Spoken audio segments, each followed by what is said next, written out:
जम्मू काश्मीर रे पुणी प्रकृतिर तांडव बादल फटा वर्षा रे भयंकर विपर्यय पहाड़ धसीबा सांगकु विभिन्न स्थान रे भूस्खलन सहित अचानक नदी रे आसिला फ्लाश फ्लड आउ धई नेला लोकंक घर द्वार एवं रास्ता घाट बहु गाड़ी मोटर मध्य कादुओ रे पति होई जाइथिबा देखिबाकु मिलुछि।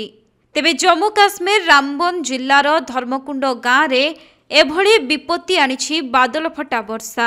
भूस्खलन रे वर्तमान सुद्धा 3 जनकर मृत्यु होइथिबा बेले शताधिक लोकंकु उद्धार करा जाइछि एवं आहुरी अनेक लोक मध्य फसी रहिथिबा आशंका करा जाउछि।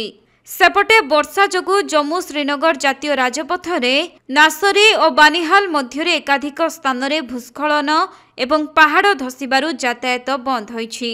विभिन्न स्थान रे अटकी रहिछि बहु गाड़ी मोटर। युद्धकालीन भित्तिरे प्रभावित अंचल रे रेस्क्यू ऑपरेशन चालू रहिछि। एपरिकी प्रबल वर्षा पवन सांगकु कुआपथर माड़ जोगु अनेक अंचल रे जीवन यात्रा मध्य अस्तव्यस्त होइछि।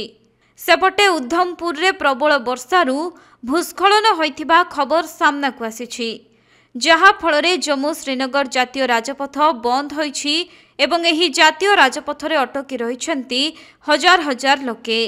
तेबे उधमपुर ठारे मालबोझेई ट्रक गुड़िक लंबा लाइन बांधी छिड़ा होइथिबा मध्य देखिबाकु मिलिछि।